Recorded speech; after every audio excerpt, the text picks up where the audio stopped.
बाद सोचने वाली बात यह है कि इसरो ने इस मिशन को सफल बनाने के लिए चंद्रयान 3 में क्या क्या बदलाव किए हैं और ये चंद्रयान 2 से कितना अलग है। आइए इसके बारे में गहराई से जानते हैं।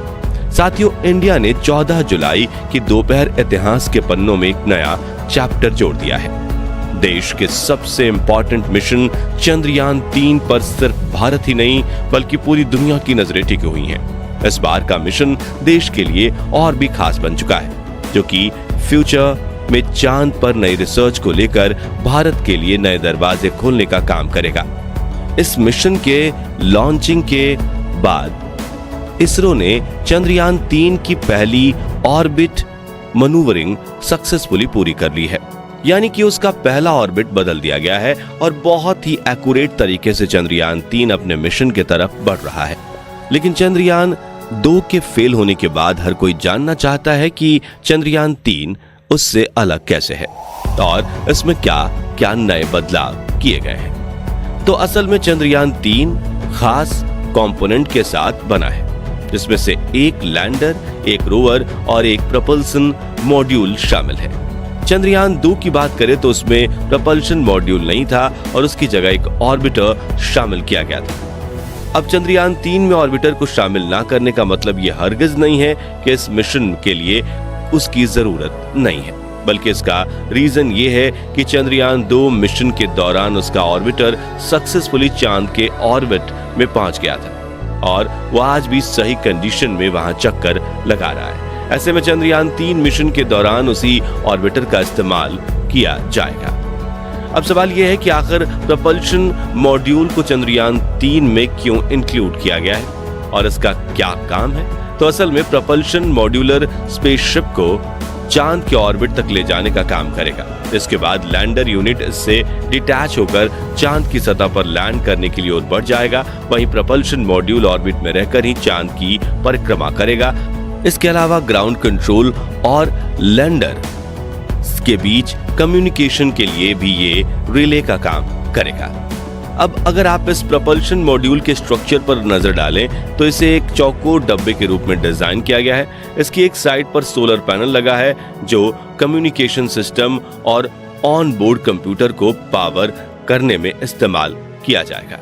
इसके ऊपर आपको एक सिलिंड्रिकल शेप दिखाई दे रहा होगा। इसका इस्तेमाल डॉकिंग पोर्ट के रूप में किया जाता है, यानी इसके जरिए दूसरे कंपोनेंट को अटैच या डिटैच किया जाता है। इसके अलावा प्रपल्शन मॉड्यूल के नीचे थ्रस्टर्स भी लगाए गए हैं जो समय समय पर फायर होकर इसकी दिशा और स्पीड को एक्यूरेट रखेंगे और इसमें 440 N लिक्विड इंजन भी लगा हुआ है और स्टार सेंसर के साथ साथ TTC एंटेना भी मौजूद है। इसके बाद बात करते हैं दूसरे और अहम कंपोनेंट लैंडर की। इसकी शेप भी एक बड़े से बॉक्स की तरह बनाई गई है, जिसके ऊपरी हिस्से की चौड़ाई थोड़ी कम है। सॉफ्ट और सफलतापूर्वक लैंडिंग के लिए विक्रम लैंडर में 4 लेग्स भी लगाए गए हैं। इस लेग के नीचे गोलाकार फुट पैड लगाए गए हैं। इनका काम चांद की सतह पर लैंडर को स्टेबल रखना है। विक्रम लैंडर में स्टार सेंसर, 20 सोलर अरे पैनल्स, 5 ATV और 220 N thrusters, 5 EAM and thrusters जैसे दर्जन कंपोनेंट्स लगाए गए हैं जिन्हें इस मिशन को सफल बनाने के लिए इस्तेमाल किया जाएगा। इसके अलावा इसमें 4 से भी ज्यादा एरियाज का इमेज कैप्चर करने वाले हाई रेजोल्यूशन कैमरास मौजूद हैं, जिनकी मदद से चांद की लैंडिंग वाली सतह को जांचा जाएगा और सॉफ्ट लैंडिंग कराने में इससे मदद मिलेगी। इस लैंडर का काम रोवर को चांद की सतह पर पहुंचाना है। ये करियर यानी वाहन की तरह काम करता है, जिसके अंदर रोवर को रखा गया है। जब लैंडर चांद की सतह पर सफलतापूर्वक उतर जाएगा तो उसके अंदर से रोवर बाहर निकलकर अपने मिशन को अंजाम देना शुरू कर देगा। अब बात करें रोवर की तो इसका नाम प्रज्ञान रखा गया है और ये एक तरह का रोबोट है जिसका वजन 26 किलोग्राम है। इस रोवर में पावर के लिए सोलर पैनल लगा हुआ है और इसके ऊपर 2 एंटेनास भी मौजूद हैं।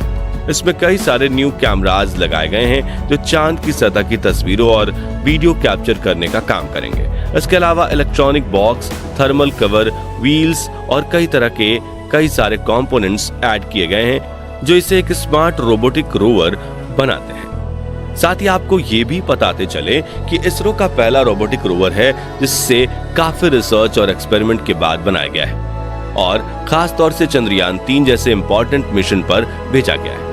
अब हम बात करें आखिर चंद्रयान 3 चंद्रयान 2 से अलग कैसे है, तो इस कंपैरिजन में जो सबसे पहला बदलाव नजर आता है वो है प्रोपल्शन मॉड्यूल, जिसके बारे में हम पहले ही बता चुके हैं। लेकिन दूसरा सबसे बड़ा बदलाव है शेप, जिसे स्पेक्ट्रोपोलिमेट्री ऑफ हैबिटेबल प्लेनेट अर्थ के नाम से भी जाना जाता है। ये एक स्पेशल इंस्ट्रूमेंट है जिसे इस मिशन के साथ चांद पर भेजा गया है। इसका मेन काम चांद के ऑर्बिट में रहकर पृथ्वी की गतिविधियों और उससे जुड़े डेटा को कैप्चर करना है। थर्ड मेजर चेंज की बात करें तो वह है चंद्रयान 3 में लगे TTC यानी कि tracking, telemetry and command antenna, जो चंद्रयान 2 में मौजूद नहीं थे। इन एंटेनास का काम चंद्रयान 3 के रियल टाइम ट्रैकिंग डाटा को अवेलेबल कराना है। इसके अलावा चंद्रयान 3 में किए गए बदलावों में से एक इसके सेंट्रल इंजन को एलिमिनेट करना है। इसमें फिलहाल 4 एज इंजन मौजूद हैं और सेंट्रल इंजन को निकालने का फैसला चंद्रयान 2 की असफलताओं को एनालाइज करके किया गया है। चंद्रयान 2 में सेंट्रल इंजन को मिशन लॉन्च होने के थोड़े समय पहले ही जोड़ा गया था, हालांकि ये उसके रियल डिजाइन में नहीं था। इस मिशन में मिले फेलियर के बाद आखिरकार इसरो ने अपने पुराने डिजाइन को ही चंद्रयान 3 के लिए इस्तेमाल करना सही समझा।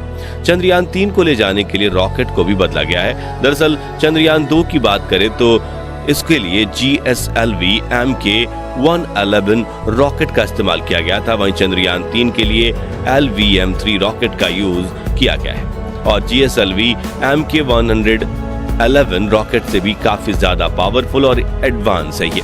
इसी वजह से इसरो के वैज्ञानिक इसे फैट बॉय भी कहते हैं।